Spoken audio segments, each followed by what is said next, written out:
তো ইতিমধ্যে তোমরা জেনে গিয়েছো বা সবাই জানো যে 26,000 চাকরি বাতিল নিয়ে যে আন্দোলন চলছে দীর্ঘ 14 দিন যাবৎ, সেই আন্দোলনের আজকে 14তম দিন।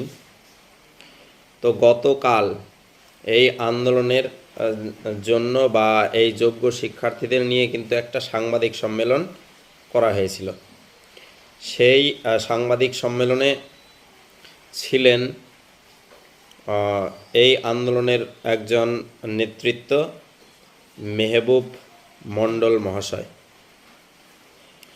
তো এই আন্দোলনের সাথে অনেক কিছু জড়িত রয়েছে, যেমন ইতিমধ্যে এই আন্দোলনকে স্তিমিত করার জন্য বা ভেঙে দেওয়ার জন্য কিন্তু সরকারের পক্ষ থেকে যা কিছু করার দরকার সব কিছুই করে নিয়েছে। ইতিমধ্যে 15 জন অথবা 17 জনের নামে কিন্তু আইনি নোটিশও চলে এসেছে, যাদের আজকে অর্থাৎ 19 এবং 20 মে হাজিরা দেওয়ার নির্দেশ কিন্তু দিয়েছে। তারা সেখানে উপস্থিত থাকবে কি না সেটা কিন্তু সম্পূর্ণটা নির্ভর করছে উকিলদের পরামর্শের উপরে, এটা তারা জানিয়েছেন।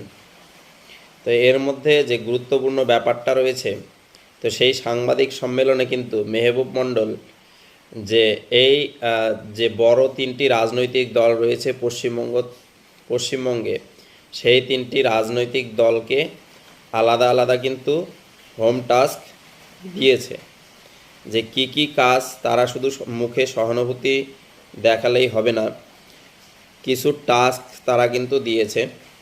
যেমন প্রথমত ভারতের সবচাইতে বড় রাজনৈতিক দল তথা বিজেপির জন্য যে হোম টাস্ক দিয়েছে সেটা হচ্ছে দুটো হোম টাস্ক দিয়েছে। এক, সারা ভারতব্যাপী এমপি ও এমএলএ দ্বারা রাষ্ট্রপতিকে যোগ্য শিক্ষক বা শিক্ষার্থীদের জন্য চিঠি লিখতে হবে এবং তাদের পুনর্বহালের দাবি জানাতে হবে রাষ্ট্রপতিকে। এটা কাদের জন্য হোম টাস্ক?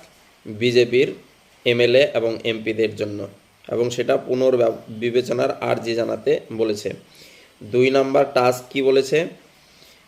আগামী সংসদ অধিবেশনে যেহেতু সংখ্যাগরিষ্ঠ দল বিজেপি, তো সংখ্যাগরিষ্ঠ দল হিসেবে তারা সেই সংসদেও এই যোগ্য শিক্ষক শিক্ষার্থীদের কথা তুলে ধরতে হবে বিজেপিকে। তো বিজেপির জন্য এই 2টি হোম টাস্ক ছিল। তারপর আরেকটি রাজনৈতিক দল টিএমসি, তৃণমূল কংগ্রেস,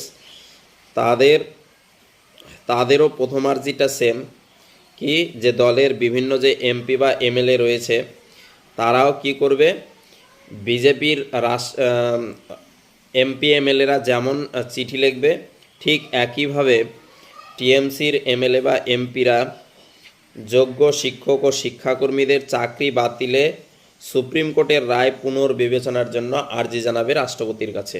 1 নম্বর হোম টাস্ক। আর 2 নম্বর হচ্ছে দলের গণসংগঠন শিক্ষক সংগঠন যে আছে টিএমসি, তাদের প্রত্যেককে যোগ্য শিক্ষক ও শিক্ষাকর্মীদের ন্যায্য চাকরি ফিরিয়ে দেওয়ার দাবি জানিয়ে সরকারের কাছে রাখতে হবে। ঠিক আছে।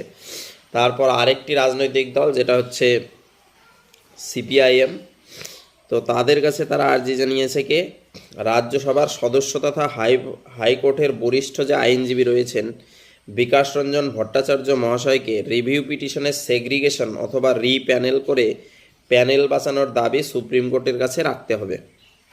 ঠিক আছে। তারপর কি বলেছে, শ্রী ভট্টাচার্যকে এই দাবি তোলার ক্ষেত্রে সিপিআইএমকে সদর্থক ভূমিকা নিতে হবে। তো তারা যদি এই 3টি রাজনৈতিক দল যদি এই 3টি কাজ করে, তাহলে যোগ্য শিক্ষক শিক্ষিকা এবং যারা শিক্ষাকর্মী রয়েছে